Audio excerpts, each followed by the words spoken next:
pessoal, sejam todos e todas bem-vindos ao nosso podcast aqui, o LigaCast, o podcast da Liga Jovem Espírita. Eu sou o Jaandes e vou conduzir vocês aqui nesse bate-papo sobre o nosso tema de hoje, gente, é sobre Snyder Cut, Liga da Justiça e Snyder Cut, o tão esperado corte do diretor. Snyder Cut saiu. Então, o corte de 4 horas de Liga da Justiça. E aí nós vamos trazer um ponto específico que a gente vai encontrar no filme, que é sobre a equação antivida e relacionar com o livre-arbítrio. Porque aqui, você sabe, aqui tem doutrina. Aqui tem doutrina e a gente vai fazer essa discussão do livre-arbítrio, dialogando com esse ponto do filme. E vai ser muito interessante. E para isso eu queria convidar o meu amigo e minha amiga especialista em DC. E aí, galera, Aline Souza, extremamente emocionada com Snyder Cut, ainda inebriada por assistir essas 4 horas de filme 2 vezes em 24 horas. E eu gostaria de trazer aqui um destaque para vocês, uma frase que eu mais gostei. E quando a Mulher Maravilha vai enfrentar o Lobo da Steppe, ele diz, ela é minha. E ela diz, eu não pertenço a ninguém. Cai pra cima dele.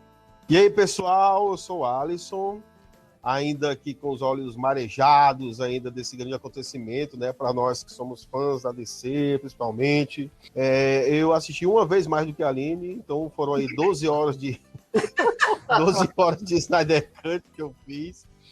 E aí, rapaz, uma das milhares de frases, né? Porque foram, obviamente, 4 horas de filme, só o que você encontra são frases boas, né? Mas eu fico com a do Batman, quando eles estão prestes a enfrentar o Lobo da Steppe, né? Todos juntos, né?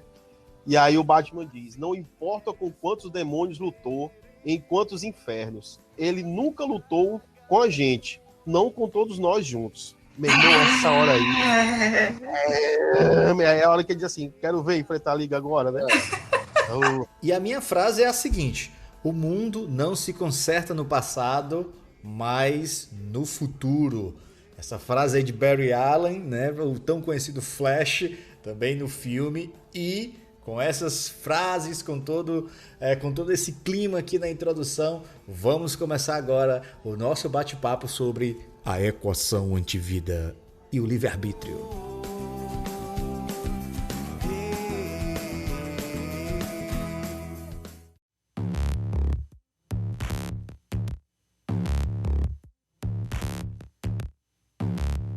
Vamos lá, pessoal, é isso aí. Como no episódio anterior, nós estamos aqui gravando à distância, então vocês vão ter aí uma diferença aí no áudio da gente, né? Mas aí a gente tá separado à distância, mas o calor humano, essa alegria, o ânimo de estar aqui com vocês é o mesmo. Antes a gente estava gravando junto, mas só deixar claro que nós estávamos tomando todos os cuidados com distanciamento, com microfones individuais, com álcool, com máscara, com distanciamento, com todos os protocolos da Covid, onde nós moramos, tinha uma certa flexibilidade, nós somos amigos que fazem parte da nossa bolha de convivência, então mesmo assim a gente com todos os cuidados, mas agora o negócio apertou e a gente se distanciou total, estamos aqui 100% online.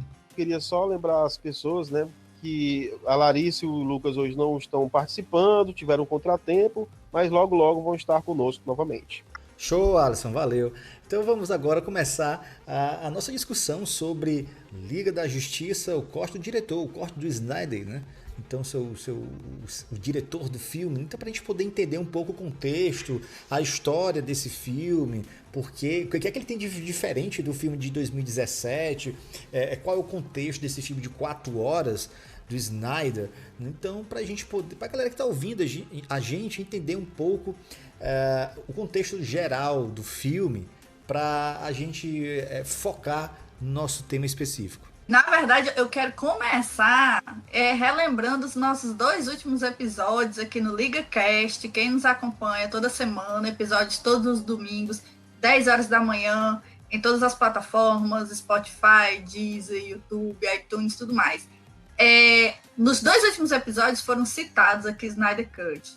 E aí nós fomos desafiados aqui, para quem não Larissa e Lucas não estão aqui, mas eles vão ouvir esse episódio e eles desafiaram, disseram, será que Snyder Cut vai ser realmente bom assim? Eles não cutucaram. Inclusive, naquele episódio do E se, né? O Lucas perguntou, e se o Snyder Cut não for tão bom, né? Pois está aqui a resposta, Lucas. Não tem nem perigo de não ter sido bom. Snyder Cut veio aí para alegrar o coração dos fãs DC-nautas, né? A galera que curte o universo DC. E é uma premiação aí para os fãs que tanto pediram aí o corte do Zack Snyder, né? E eu queria, na verdade, só o primeiro trazer esse cutucão aí, que aqui no próprio LigaCast duvidaram do Snyder Cut aí. Foi verdade. As nossas expectativas. E o Alisson, na verdade, que vai comentar aí um pouquinho, começar esse comentário aí. O que é esse novo Liga da Justiça aí para vocês? Então, para quem não lembra, né? Se é que tem alguém aqui do planeta Terra que não lembra ainda, né, a Liga da Justiça, né, do Joss Whedon, foi lançado lá em 2017 com muita polêmica, né, com troca de direção, produção e tal. E aí a gente que é fã do universo DC, a gente foi assistir a Liga da Justiça com aquela expectativa, obviamente, né, meio que com o pé atrás, porque era um cara que vinha do universo da Marvel, mas a gente queria acreditar, a gente que gosta de filme de heróis, né, independente de ser Marvel ou DC, a gente foi naquela esperança de ver alguma coisa bacana. Confesso que eu, Alisson, particularmente na época, gostei, né, porque, enfim, para mim foi uma espécie de saudosismo. Era o que assim, tinha, né? Era o que tinha, né? Um filme tão aguardado por anos, né? Me fez lembrar dos Super Amigos, né, da década de 80 e tal. Mas depois, quando você começa a prestar... durante o filme, a gente percebe que tem umas coisas que não combinam muito, né? Piadinhas fora de hora, né? Algumas cenas polêmicas, como o Flash caindo por cima da Mulher Maravilha. Pegou mal e tal. A gente desnecessário. Para quem curte DC, você nota que é um outro ambiente, né? Você nota... Eu tenho uma amiga, inclusive, que ela é Marvete, fanática mesmo, e ela foi assistir a Liga da Justiça e ela não sabia que a direção era do Joss Whedon, né? E ela disse que achou estranho. Engraçado, os personagens da DC tão diferentes. Porque é como se você pegasse uma outra característica de um personagem e colocasse no outro que não tem nada a ver. Bom, dito isso, a gente ficou nessa expectativa quando a gente fica sabendo que o Snyder tem material, né? Muita gente na época duvidou. Isso é jogada de marketing e tal. Mas ele foi soltando material, mostrando fotos de partes da filmagem que não tinha acontecido, que a gente não viu durante o filme. E aí, meu amigo, começou a hashtag Snyder Cut, né? Um ribuliço, como diria. Um ribuliço nas redes, né? E até que os fãs conseguiram, né? encheram tanto o saco da Warner que aí ela lançou, né? A primeira proposta dela era lançar o filme cru, do jeito que estava lá nos arquivos do Snyder. O Snyder disse, não é assim também, né?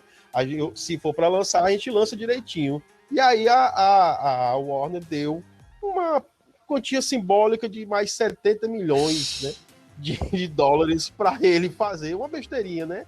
E aí, meu irmão, o cara já tinha o material, refez algumas cenas, né?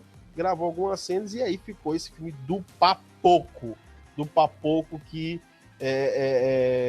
você pode não gostar da DC, mas tenho muitos amigos aí da Marvel que dizem, olha, independente de ser Marvel, DC, o filme é muito bom. É isso aí. Aqui, nosso objetivo é falar sobre Liga da Justiça Snyder Cut e aviso aos navegantes, nós vamos fazer esse episódio com spoiler, certo? Então, vamos lá. Como o Alisson já falou, fez toda, né, recapitulando aí de onde foi que surgiu esse Liga da Justiça, que saiu agora.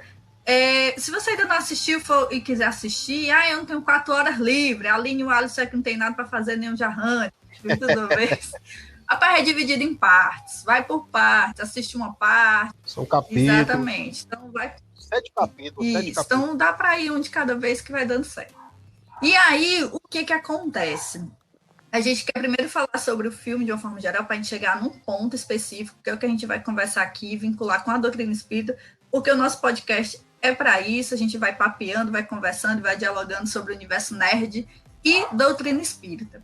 E aí é o seguinte, digamos que existe uma linha histórica no filme que não muda em relação ao anterior. Né? O grande objetivo, obviamente, é juntar a Liga da Justiça, né?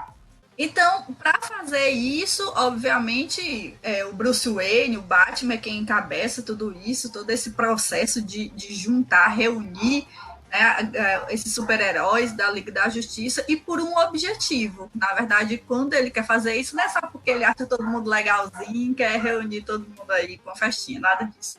Na verdade, existe um grande objetivo.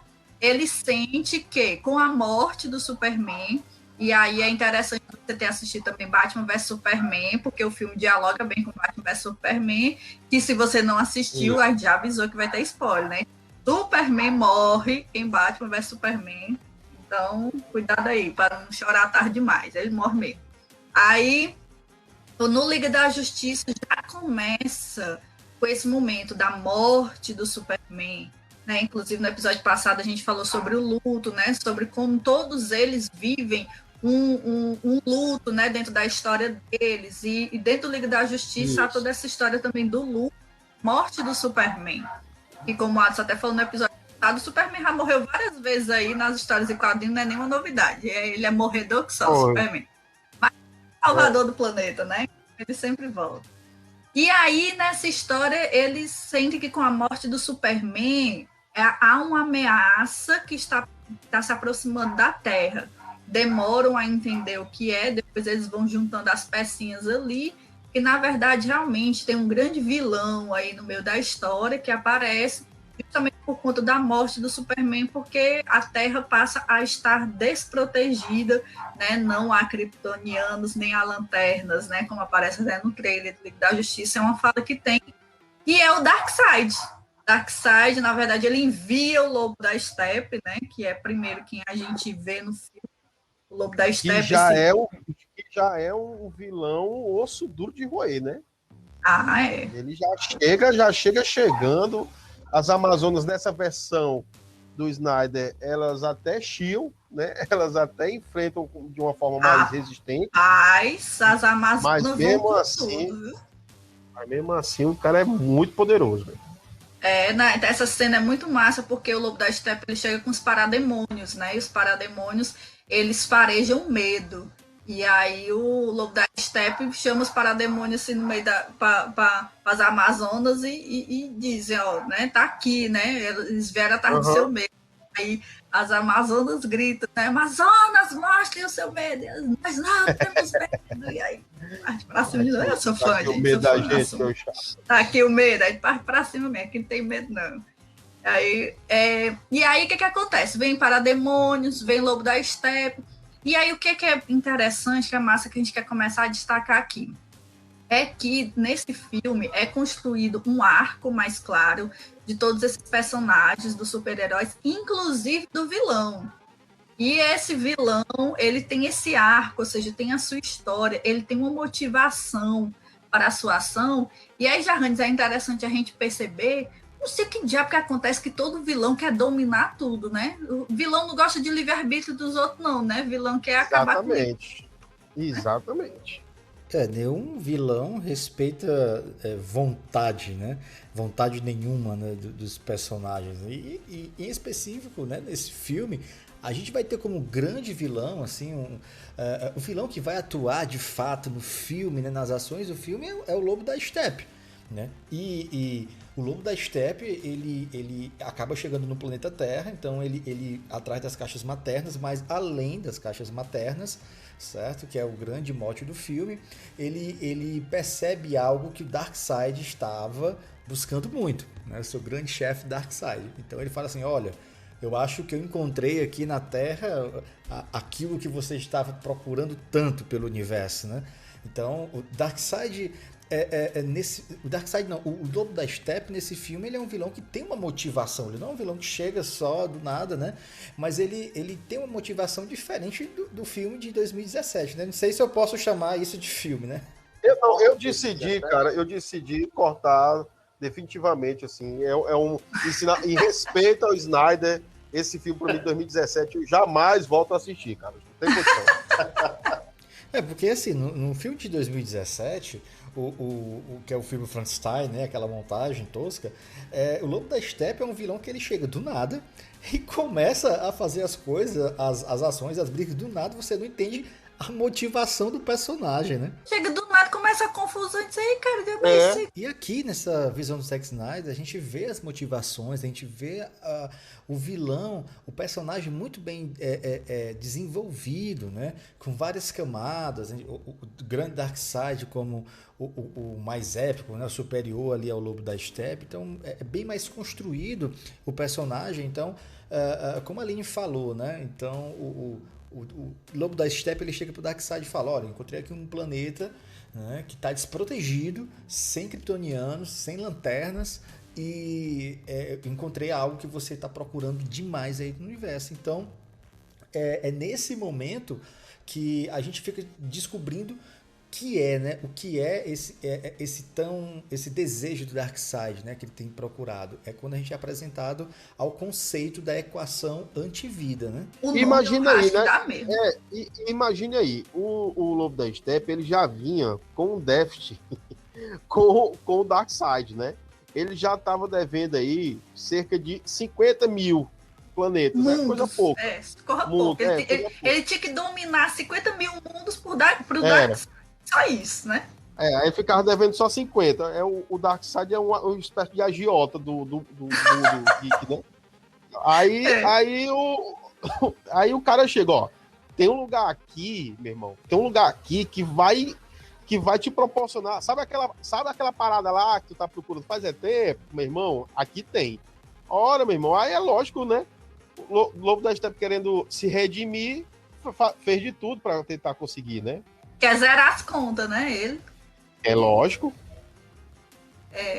E aí essa equação antivida, como eu tava falando, o nome dá medo, né? Porque quando você diz assim, equação já lembra logo coisa de matemática, né? Rapaz, eu demorei para a equação do segundo grau. Eu penei, meu irmão, para decorar na época. Eu não aprendi, eu decorei para época para passar. Imagine que depois a gente vai destrinchar aqui, né? A Aline tem aí de cós salteado. Olha aí. Tem anotado, meu povo, nós somos tudo de humanas. Admitamos. Todo mundo aqui é de humanas. Ninguém lembra nem a equação do segundo grau decorada. Na cabeça aí, a equação de vida. Ela sabe de cor. De cor anotado. De cor anotado, exatamente. Pois é, mas dá medo, porque o nome é equação, a gente já lembra negócio de matemática, uma equação antivida. Se é antivida, não deveria ser a equação da morte? Não deveria ser, não? Pois é. A gente pode encontrar o conceito da equação antivida nas HQs, né, resgatando principalmente a HQ dos Novos Deuses, né, de 71, que é uma das grandes criações do roteirista Jack Kirby, né, que é responsável por muitas histórias e muitos arcos no universo da DC. E esse conceito está muito relacionado com os arcos que estão ligados com o Darkseid. E o que é basicamente o conceito de equação antivida? O próprio Jack Kirby ele vai falar que é um poder onde a pessoa que possui essa equação e que pronuncia essa equação, ela tem a capacidade de controlar todas as formas de vida do universo, né? Fazendo com que todas essas pessoas tenham as suas vontades destruídas e servindo apenas à vontade da pessoa que possui o poder e pronuncia a equação antivida, né? Então elas perdem totalmente as suas vontades e se curvam a esse propósito maior de quem possui a equação antivida. Então é basicamente uma forma de controle da mente, o controle mental absoluto de todas as pessoas que escutam a pronúncia, né, dessa equação antivida. Ou seja, né, Jarrande, assim, porque quando fala assim antivida, né, como eu estava comentando antes, parece assim, então é uma equação que leva à morte, senão o nome correto seria equação da morte, mas não é que leva à morte, leva à dominação. Tem uma frase ali, né, do próprio Jack Kirby, porque assim, muitas pessoas começaram na época perguntando o que significava essa equação antivida para ele, né? E aí eu queria utilizar as palavras dele para poder esclarecer o que seria de fato essa equação de vida. Ele fala o seguinte, abre aspas, se alguém possui o controle absoluto sobre você, então você não está realmente vivo, fecha aspas. Olha o quanto é profundo assim essa ideia que ele traz para a época e para um HQ, né? Para um quadrinho.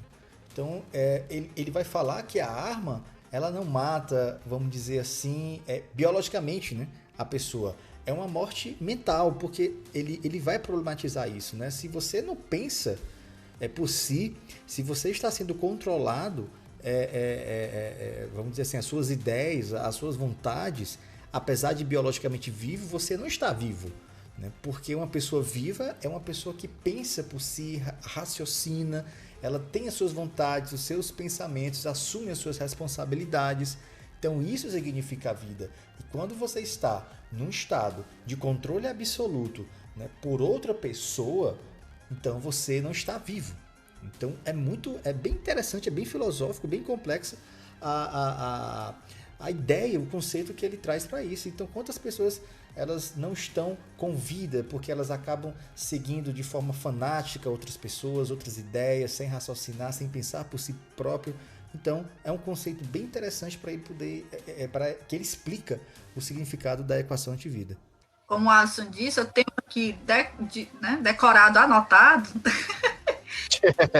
porque é uma equação mesmo, meu povo. E é interessante porque, como já antes diz, é um conceito muito complexo para, como o Alisson até uma vez disse que falaram brincando com ele, né? Para só uma historinha de boneco, né? É só um bonequinho.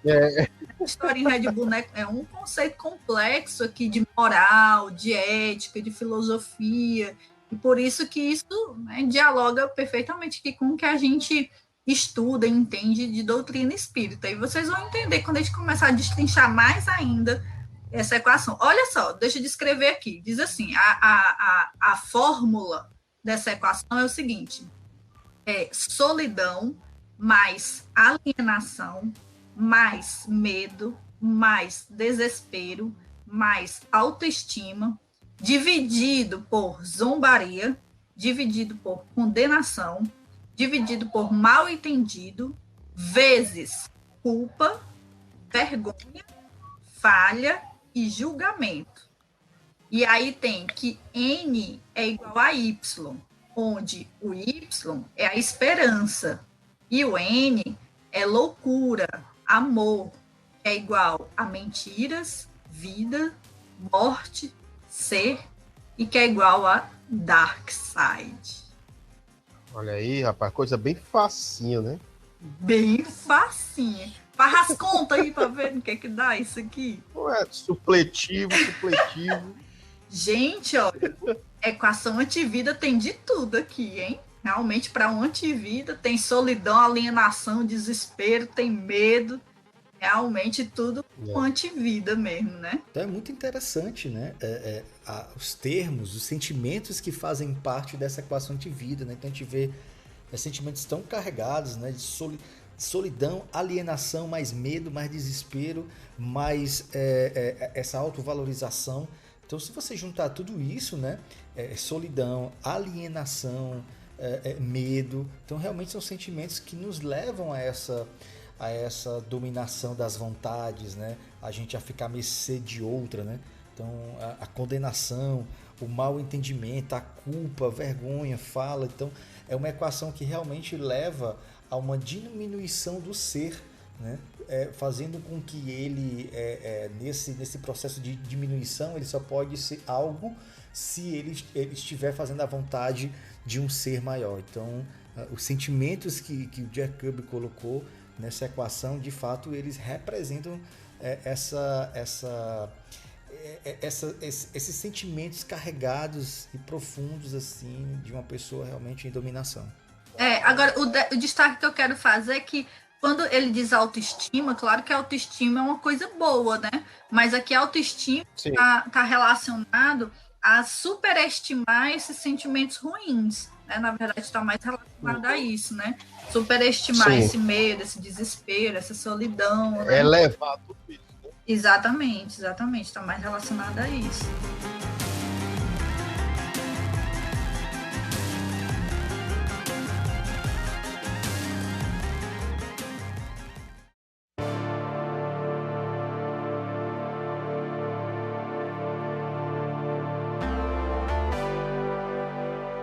entendendo agora esse conceito, né, da equação antivida, dá para a gente começar a fazer uma relação com o livre-arbítrio, né, que a gente falou lá no início do nosso podcast, né? Porque, assim, de forma bem resumida, a equação antivida, Darkseid, com a equação antivida em mãos, ele quer aniquilar o livre-arbítrio dos seres, para que todos possam fazer a sua vontade. E aí começa a reflexão, né, para a gente poder fazer essa dialogicidade, esse movimento dialógico sobre esse conceito da HQ, da equação antivida, com o princípio doutrinário, né, do livre-arbítrio. Então, o que é que significa, o que é o livre-arbítrio do ponto de vista da doutrina espírita? O que é que significa um espírito que não tem um livre-arbítrio? Será que isso é possível ou não? Que consequências teria para a vida do espírito ele não ter essa liberdade, esse livre-arbítrio das suas ações, né? Então, quais são os níveis? Então, vamos discutir um pouco sobre esse ponto, né? E esse diálogo com a equação antivida. E antes de adentrar esse assunto aí, já de uma forma mais profunda, fazendo um paralelo rapidinho aqui com o Thanos, né? Você vê a maldade, a crueldade que realmente que é o Darkseid. Porque, assim, o Thanos, vamos lá, ele é um vilão... Lá nos Vingadores, né? Ele é um vilão, né? Lá nos Vingadores da Marvel, é o vilão maior que há, né? Assim, é o bichão mesmo das galáxias, literalmente. E aí, assim... Lógico, não estou aqui concordando, mas como eu sou ator, né?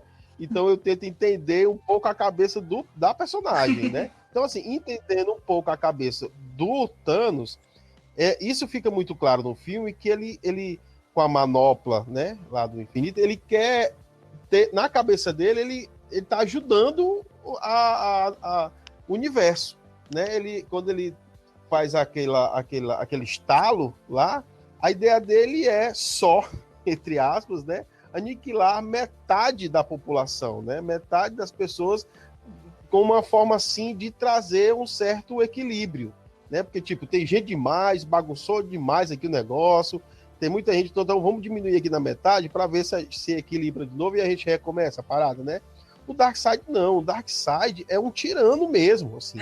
Ele é pior, 1000 vezes, na minha concepção, ele é muito pior do que o Thanos, porque ele quer acabar com a vida, né, das pessoas, assim, de uma forma até bem filosófica, né? Porque qualquer tirano que coloque em você a impossibilidade de raciocínio, né, que lhe possibilite que lhe trave qualquer forma de livre-arbítrio, rapaz, isso é uma tirania total, né? E o Thanos, como você falou, assim, ele tinha esse interesse, digamos assim, em ajudar o universo, digamos assim, né? E ele desempenha o papel dele, pronto, ele vai pro cantinho dele, lá fica lá, fez a parte dele e não se mete mais. Pronto. O Darkseid não, é uma mobilização de poder, de domínio, de ser cada vez mais poderoso, dominando cada vez mais e impondo essa dominação, né? Eles querem que as pessoas venerem ele. Então, para a gente entendendo um pouco sobre essa questão que a gente está discutindo, do poder, eu queria resgatar uma parte que a gente vai encontrar lá no Livro dos Espíritos, mais precisamente na terceira parte, onde Kardec ele vai discutir sobre as leis morais. Tem um tópico que é sobre a lei de liberdade.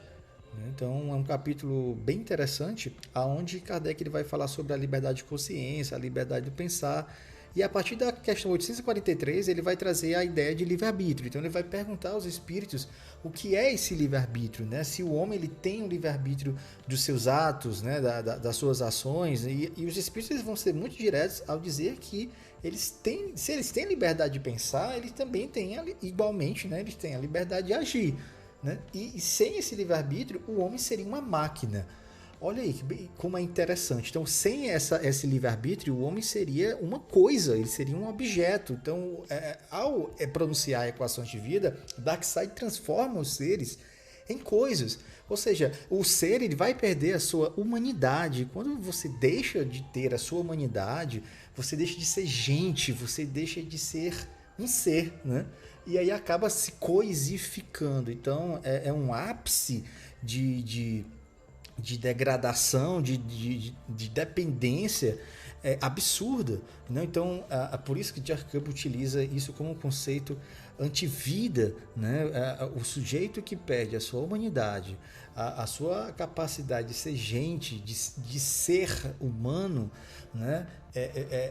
Você que perde a sua liberdade de pensar, de agir, perde o seu livre-arbítrio, ele se torna máquina, ele se torna coisa, se tornando assim. Ele não é espírito, né? Ele não é um ser humano, né? Então, olha como é profundo e como é interessante a discussão e compreender o quanto o livre-arbítrio é importante para que os seres eles tenham as suas personalidades e tenham a sua humanidade, vamos dizer assim, né? Essa frase é muito forte, né, cara? Pois se tem a liberdade de pensar, tem a de agir. Rapaz. Exatamente. Então, Deus, quando criou nós, né, enquanto espíritos, porque na doutrina espírita nós entendemos que nós somos espíritos e temos um corpo temporário. E todos os espíritos foram criados simples e ignorantes, ou seja, ninguém foi criado melhor nem pior do que ninguém, né? Todos foram criados simples e ignorantes. E o que é que teve de igual para todos nós? O livre-arbítrio. Então, todos nós fomos criados com livre-arbítrio. E foi a partir do nosso livre-arbítrio, ou seja, das escolhas que nós fizemos desde o início das nossas existências, foi nos levando para caminhos diversos e os caminhos que nós estamos hoje, né? Então, Deus... E é interessante comentar isso também, porque tem gente que acha que... Tem gente que não acredita em livre-arbítrio simplesmente porque... então não existe livre-arbítrio não, porque se eu fizer alguma coisa de errado, eu vou ser punido. Sim. Como se isso fosse a prova do não livre-arbítrio. Quando, na verdade, é uma consequência dos nossos atos. Exatamente. E a nossa visão espírita de Deus é que nós não somos... Porque tem gente também que diz, mas Deus nos criou e nós somos fantoches, marionetes de Deus, que Deus é que vai... nossa vida a gente vai seguir do jeito que Deus quer. Bom, não é bem assim, né? Na verdade, Deus nos criou e nós temos a liberdade de pensar e de agir, de decidir as nossas ações, e isso é o que vai fazendo a gente ir vivendo todas as experiências que a gente tem a cada vida, cada nova existência, cada reencarnação, e as ações que acontecem conosco, na verdade, são consequências das decisões que a gente tomou. Então, nesse caso, não é um castigo de Deus quando acontece uma pandemia, por exemplo, como aconteceu agora. É Sim. Deus castigando por causa do carnaval, é Deus castigando por causa do... Porque teve uma cena lá no carnaval que Jesus era arrastado pela imagem do capeta. Então... Aí só que no Brasil matou 300 mil pessoas só por causa dessa do carnaval no Brasil castigou o mundo todo, né? E aí, castigando porque comeram morcego e não pode pegar os animais. Não, na verdade... Cara, isso é muito sério, né? É muito sério, assim. São muitas pessoas que desencarnaram, famílias e mais famílias foram ali dilaceradas por conta de você achar que uma cena em um determinado local, ou então tem gente que eu já vi barbaridade dizendo assim, sabia que parece o pessoal do Choque de Cultura, né? A China, ela tinha que pagar uma indenização mundial. Mas por quê? Porque foi lá que nasceu a Covid, então ela... Meu Deus do céu, cara. Barbaridade demais. E aí o que acontece é que, na verdade, nada acontece fora dos desígnios de Deus. E quando a gente diz isso, não quer dizer que Deus impôs, mas quer dizer que são consequências das nossas ações. E as nossas ações não é só o que a gente fez ontem nem antes de ontem, são ações históricas. Ou seja, nós, enquanto seres humanos, nós respondemos às consequências das nossas ações nas nossas existências, nas nossas vidas individuais e nas nossas vidas coletivas. Então, as nossas escolhas têm consequências individuais e consequências coletivas no mundo, na história, né, a partir das as decisões que nós tomamos. E isso faz parte do livre-arbítrio que nós temos. Então, na verdade, o que está acontecendo não são castigos, mas são necessidades que nós precisamos viver, né, vivenciar. Claro que Deus, ele não promove o mal, né, mas a gente já viu também na lei de destruição no Evangelho que o mal ele é necessário para o nosso aprendizado, não deve ser provocado, mas como ele existe, ele é necessário para o nosso aprendizado. E aí, já que nós temos o livre-arbítrio, vamos usar o livre-arbítrio para o bem, né, já que nós não temos a equação antivida aqui, eu espero que não tenha, né? Eu queria resgatar também o Leon Denis, que fala lá no livro O Problema do Ser e Destino da Dor, um livro, atualmente eu estou lendo esse livro, e ele tem um tópico, né, um capítulo que ele vai falar do problema do destino, se eu não me engano, ele vai falar sobre o livre-arbítrio. E ele vai dizer que o livre-arbítrio é a expansão da personalidade e da consciência. Olha que interessante, né? Quando você não tem esse livre-arbítrio, você não está tendo a sua personalidade, você não tem acesso à sua consciência. Olha como é importante o livre-arbítrio. E aí ele continua nesse tópico em dizer que para sermos livres é necessário querer sê-lo e fazer esforço para vir a sê-lo, libertando-se da escravidão da ignorância e das paixões inferiores, substituindo o império das sensações e dos instintos da razão. Olha como é interessante, né? A ter o livre-arbítrio suprimido, quando nós não temos esse livre-arbítrio, essa liberdade, de fato nós estamos na escravidão, numa escravidão da ignorância, né? Das paixões terrenas, das paixões inferiores, como ele coloca. E resgatando um pouco o que a Aline falou anteriormente sobre a questão de sermos criados simples e ignorantes, ou seja, somos criados simples e ignorantes, mas no decorrer da nossa trajetória evolutiva, nós vamos aprendendo, nós vamos lidando com várias situações, tendo várias experiências, e isso faz com que a gente saia dessa ignorância e atingimos graus de conhecimento, de evolução moral, fazendo com que a gente evolua, né? Que o nosso espírito evolua. E quanto mais a gente se distancia dessa ignorância, mais livre-arbítrio a gente vai tendo, mais liberdade. E aí é interessante também ressaltar que quanto mais livre-arbítrio a gente vai tendo nessa trajetória evolutiva, mais responsabilidade a gente vai tendo diante dos nossos atos. Então, há esse acompanhamento do nível de responsabilidade com o nível de livre-arbítrio. Para grandes poderes vem grandes responsabilidades, não é isso? Tava me coçando para falar aqui a frase. Foi mal. Então já dizia o tio Ben, né? Com grandes poderes vem grandes responsabilidades, né? Então, para a gente entender essa parte, então, quanto mais livre-arbítrio eu tenho, mais responsabilidades eu tenho sobre esse livre-arbítrio que eu acabei conquistando. E Jahannes, essa coisa aí também que tu tá falando, dessa escravidão, de ser escravizado, né? Quando não se tem o livre-arbítrio, a gente pode citar até WandaVision também, que a gente falou no episódio passado sobre WandaVision, e é isso também o que a Wanda faz também, né? Ela também suprime também esse poder de escolha, essa decisão, né, dos moradores daquela pequena cidade, e eles se tornam escravos dela, né? No caso, a mobilização dela é outra, é diferente do que a gente está discutindo aqui do Dark Side, da equação antivida, né?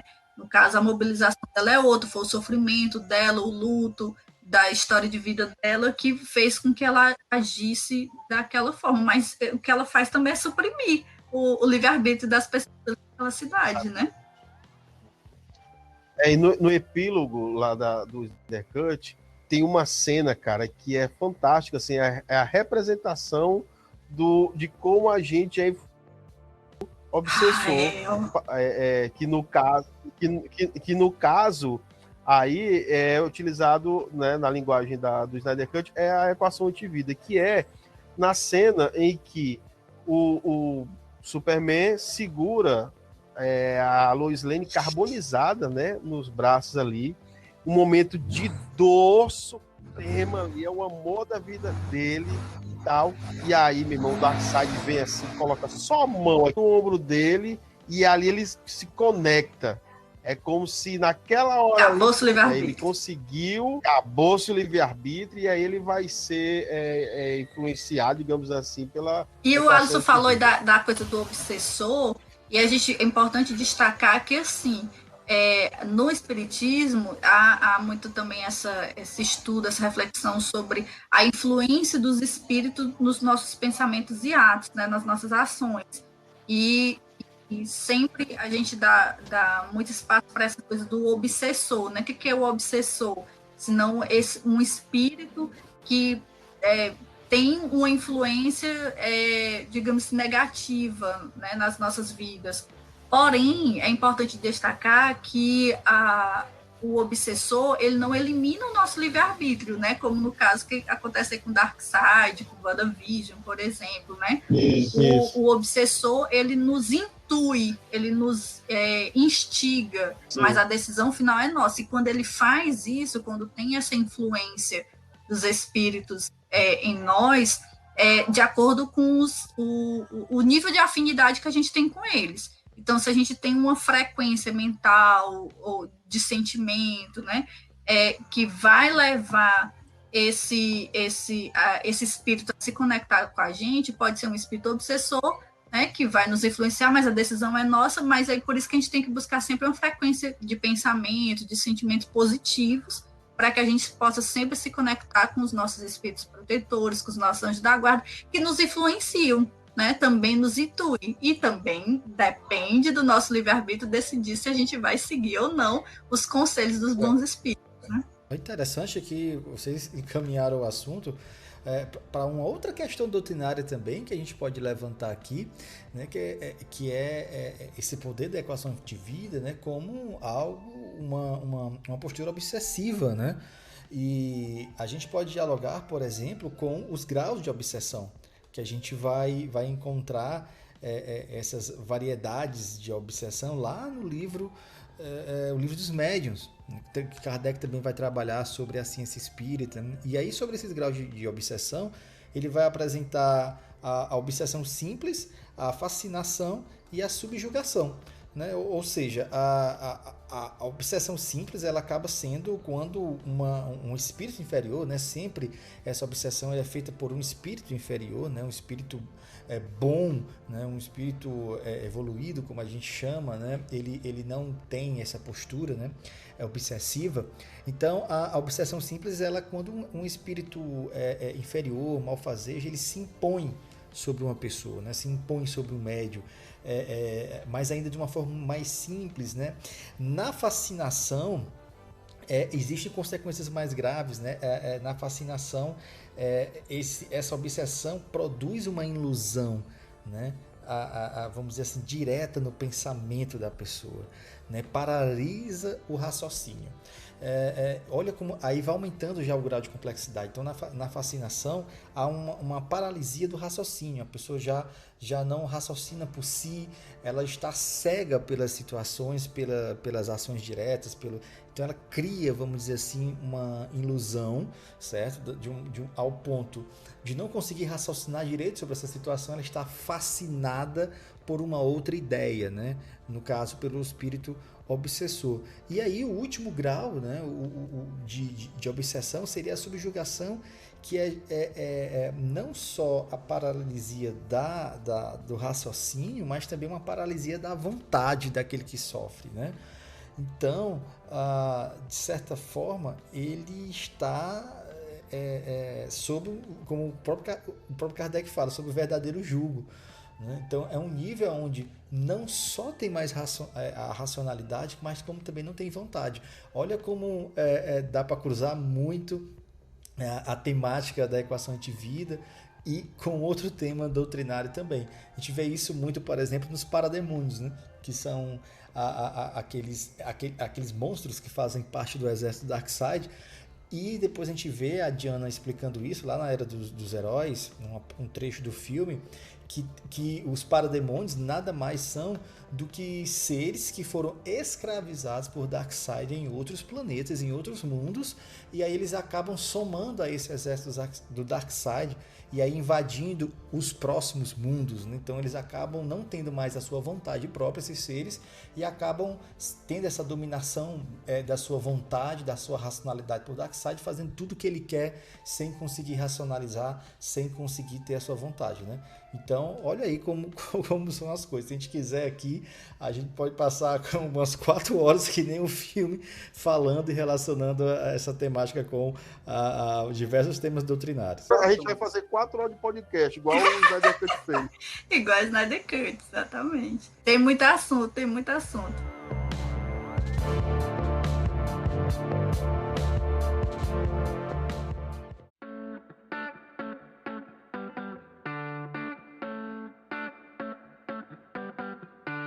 É isso aí, galera do bem. Nós estamos agora encerrando, né? Encaminhando o nosso encerramento aqui de mais um episódio do podcast. A gente trouxe aqui a discussão sobre a equação antivida e o livre-arbítrio. E a gente começou a ver que dá também para discutir com várias questões em relação à obsessão, aos graus de obsessão, enfim. Aqui é para mostrar, gente, que a gente consegue discutir doutrina espírita com muita coisa. E o nosso podcast, nosso canal, ele tem a intenção de dialogar os princípios doutrinários, os ensinamentos do Evangelho com as questões nerd geek. A gente pode aprender com os filmes, com as séries, com as HQs. Então a gente não quer esgotar aqui o assunto, quer convidar todos vocês a estudar essas temáticas no Livro dos Espíritos, no Livro dos Médiuns, conhecer também a equação antivida, o arco do Darkseid nas HQs. Vão lá na internet, YouTube, então tem muito material interessante para vocês conhecerem também sobre esse personagem bem complexo.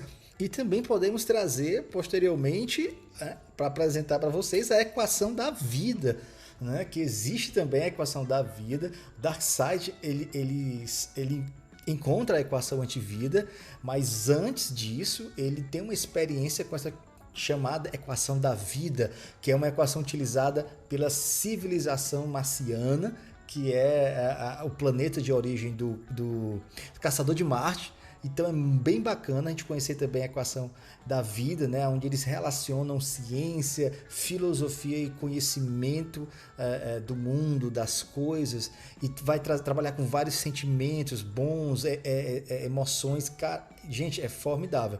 Então, a gente não quer esgotar a temática daqui. Em outros momentos a gente pode trazer essa discussão também aqui para o nosso podcast. Exatamente, exatamente. Então, galera, nós agradecemos aí a participação de vocês nas nossas redes sociais, o tempo todo lá comentando, no nosso Instagram, Liga Jovem Espírita, e sempre aqui ouvindo conosco esse podcast, e que nada mais é do que um grupo de amigos que gosta desse papo, que gosta dessas conversas.